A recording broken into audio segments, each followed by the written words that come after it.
Hi friends, അസ്സലാമു അലൈക്കും. ഇന്ന് ഞാനൊരു ബാർബിക്യൂ ചെയ്യുന്നതിൻ്റെ റെസിപ്പീസായിട്ട് ഞാൻ കാണിക്കുന്നത്. അപ്പം നമ്മൾ പുറത്ത് പോയിട്ട് പാർക്കിൽ പോയിട്ട് ബാർബിക്യൂ ചെയ്തിരുന്നു. അപ്പോൾ അതിന് ഉണ്ടാക്കിയ 2 റെസിപ്പീസാണെന്ന് കാണിക്കുന്നത്. ഇതുകൂടാണ്ട് ബീഫിൻ്റെയും മട്ടൻ്റെയൊക്കെ റെസിപ്പീസ് ഉണ്ടാക്കിയിരുന്നു. അപ്പോൾ അത് ഞാൻ പിന്നീട് എപ്പോഴെങ്കിലും കാണിക്കാം. അപ്പോൾ ഇതുണ്ടാക്കുന്നത് എങ്ങനെയാണെന്ന് നമുക്ക് നോക്കാം. ആദ്യം തന്നെ അഫ്ഗാനി ചിക്കനും ഹരിയാലി ചിക്കനാണ് ഞാൻ ഉണ്ടാക്കിയത് കേട്ടോ. അപ്പോൾ അഫ്ഗാനി ചിക്കൻ്റെ ഞാൻ 1.25 കിലോ ചിക്കൻ ബോൺലെസ് ചിക്കൻ എടുത്തിട്ടുണ്ട്. ഒരു 25 കാഷ്യൂനട്ടും 10 പച്ചമുളകും. അപ്പോൾ ആദ്യം ഇത് രണ്ടും കൂടി നമുക്ക് നല്ല പേസ്റ്റ് രൂപത്തിലൊന്ന് അരച്ചെടുക്കണം. പിന്നെ വേണ്ടത് നമ്മൾ ഇപ്പോൾ ഈ എടുത്ത് വെച്ചിട്ടുള്ള ഇതുപോലെ ബോൺലെസ് പീസ് ഇതുപോലെ കട്ട് ചെയ്ത് ക്യൂബ്സായിട്ട് കട്ട് ചെയ്ത് വെച്ചിട്ടുണ്ട് കേട്ടോ. അപ്പോൾ നമ്മൾ അതിലേക്ക് ആവശ്യത്തിനുള്ള ഉപ്പ് ചേർത്ത് കൊടുക്കാം.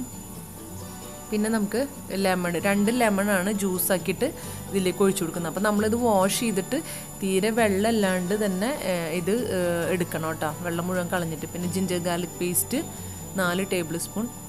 അല്ലെങ്കിൽ പിന്നെ മസാലയൊക്കെ തേച്ച് വരുമ്പോൾ ഭയങ്കര ലൂസായി പോവും. പിന്നെ 1/3 കപ്പ് ഫ്രഷ് ക്രീം വേണം.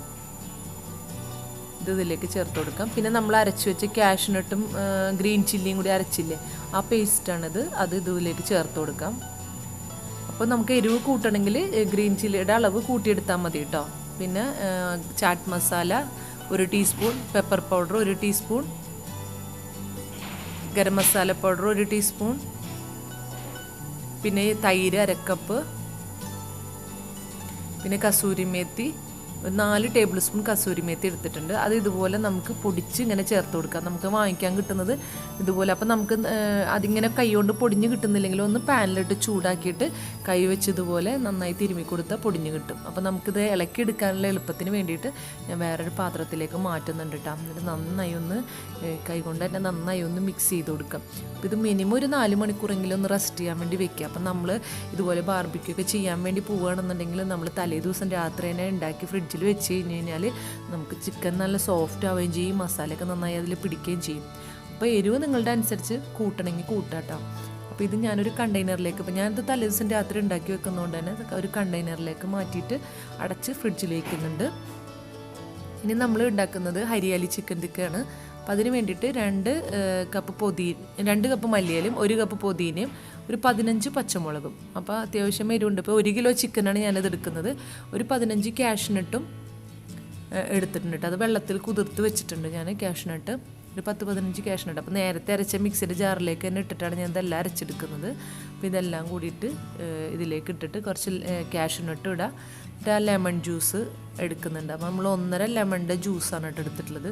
അതും കൂടി ഇതിലേക്ക് ഒഴിച്ചിട്ട് ഒന്ന് പേസ്റ്റാക്കി അരച്ചെടുക്കാം. അപ്പം ചിക്കനിൽ കഴുകി വെള്ളമൊക്കെ കളഞ്ഞു വെച്ച ചിക്കന് ഇതുപോലെ ക്യൂബ്സായിട്ട് തന്നെ എടുത്തുള്ള ചിക്കനായിട്ട് അതിലേക്ക് ഉപ്പും ഈ അരച്ചു വെച്ച പേസ്റ്റും ചേർത്ത് കൊടുക്കുക. 1/2 കപ്പ് തൈരും ചേർക്കാം. ഇതിലേക്ക് 3 ടേബിൾ സ്പൂൺ ജിഞ്ചർ ഗാർലിക് പേസ്റ്റും ചേർത്ത് കൊടുക്കാം. പിന്നെ നല്ല ജീരകത്തിൻ്റെ പൊടിയാണ് ഞാൻ യൂസ് ചെയ്യുന്നത്. അതൊരു നല്ല ജീരകത്തിൻ്റെ പൊടി 2 ടീസ്പൂണും മല്ലിപ്പൊടി 3 ടീസ്പൂണും യൂസ് ചെയ്യുന്നുണ്ട്. പെപ്പർ പൗഡർ 1 ടീസ്പൂൺ, പിന്നെ ഗരം മസാലപ്പൊടി 1 ടീസ്പൂൺ. അപ്പോൾ എല്ലാം കൂടിയിട്ട് നന്നായി ഇതുപോലെ കൈ വെച്ച് തന്നെ കുഴച്ചെടുക്കാം. അപ്പോൾ കണ്ട നല്ലൊരു ഗ്രീൻ കളർ മസാല ആയിട്ടുണ്ട്. നന്നായി കുഴച്ച് ഇതും ഇതുപോലെ തന്നെ ഓവർനൈറ്റ് വെക്കുകയാണെങ്കിൽ ഏറ്റവും നല്ലതാണ്. അപ്പോൾ ഞാനൊരു കണ്ടെയ്നറിലാക്കിയിട്ട് തലേദിവസം തന്നെ ആക്കി റെഡിയാക്കി വെക്കുന്നുണ്ട്. അപ്പോൾ നമുക്കത് പിറ്റേ ദിവസം എടുക്കുന്ന നേരത്ത് ഇതുപോലെ സ്ക്യൂവറിൽ കുത്തിയിട്ട് അതിൻ്റെ ഇടയിൽ നമുക്ക് സവാള, ക്യാപ്സിക്കോ, തക്കാളി എന്താ വേണമെന്ന് വെച്ചാൽ ലെയർ ചെയ്ത് കൊടുക്കാവുന്നതാണ്. അപ്പോൾ ഞാൻ അങ്ങനെ ബാർബിക്യൂ ചെയ്യാൻ വേണ്ടിയിട്ട് അത് മാറ്റി വെച്ചിട്ടുണ്ട്. ഇത് ഞാൻ വീട്ടിൽ പാനിൽ എങ്ങനെയാണ് ചെയ്യുന്നതെന്നുള്ളതൊന്ന് കാണിക്കുന്നതാണ് കേട്ടോ. അപ്പോൾ അതിന് വേണ്ടിയിട്ട് നമ്മൾ ഒരു സ്ക്യൂവറിൽ ഇതുപോലെ കുത്തിയിട്ട് നമുക്കൊരു പാനിൽ കുറച്ച് ഓയിൽ തടവിയാൽ മതിയാവും. വെളിച്ചെണ്ണ എടുക്കുന്നതിനേക്കാൾ നല്ലത് ഒലിവ് ഓയിൽ ചേർക്കുന്നതാണ് കേട്ടോ. കുറച്ച് ഓയിൽ തടവിയിട്ട് അതൊന്ന് ചൂടായതിന് ശേഷം അതിലേക്ക് ഇത് വെച്ച് കൊടുത്ത് തിരിച്ചു മറിച്ചിട്ടിട്ടൊന്ന് നമുക്ക് 2 സൈഡും എല്ലാ ഭാഗവും ഒന്ന് മൊരിച്ചെടുക്കാം. അപ്പോൾ അത് ചെറിയ തീയിലിടണം. ചൂടായതിന് ശേഷം ചെറിയ തീയിലിടണം, അല്ലെങ്കിൽ പെട്ടെന്ന് മസാല കരിഞ്ഞു പോവും, ചിക്കൻ വേവേയില്ല. അപ്പോൾ അതുകൊണ്ട് തന്നെ ഇത് ചൂടായതിന് ശേഷം ചെറിയ തീയിലിട്ട് ഇതുപോലെ തിരിച്ചു മറിച്ചിട്ടൊന്ന് റെഡിയാക്കി എടുത്താൽ മതി. അപ്പോൾ ഇതുപോലെ നമുക്ക് വീട്ടിൽ റെഡിയാക്കി എടുക്കാം. അപ്പോൾ ഹരിയാലി ചിക്കൻ ടിക്ക ഇതുപോലെ റെഡിയാക്കിയിട്ടുണ്ട്. നമുക്കൊരു സെർവിങ് പ്ലേറ്റിലേക്ക് മാറ്റാം. അഫ്ഗാനി ചിക്കൻ ടിക്ക ഞാൻ സ്ക്യൂർ ഇല്ലാത്തവർക്ക് വേണ്ടിയിട്ട് നമുക്കിതുപോലെ പാനിൽ കുറച്ച് ഓയിൽ തടവിയിട്ട് നമുക്കിതുപോലെ അധികം ഓയിൽ ഒഴിക്കേണ്ട, മുങ്ങിക്കിടക്കൊന്നും വേണ്ട. ഇതുപോലെ തിരിച്ചു മറിച്ചിട്ട് നമുക്കിതൊന്ന് എല്ലാ സൈഡും മൊരിച്ചെടുക്കാം. പിന്നെ ബാർബിക്യൂവിൻ്റെ ഞാൻ വേറൊരു വീഡിയോ ഇതിനു മുമ്പ് അപ്ലോഡ് ചെയ്തിട്ടുണ്ട്. അപ്പോൾ കാണാത്തവർക്ക് വേണ്ടി ലിങ്ക് ഞാൻ ഡിസ്ക്രിപ്ഷനിൽ ചേർക്കുന്നതാണ്. ഇൻഷാ അല്ലാഹ് അടുത്തൊരു വീഡിയോ ആയിട്ട് വീണ്ടും വരാം. Thank you.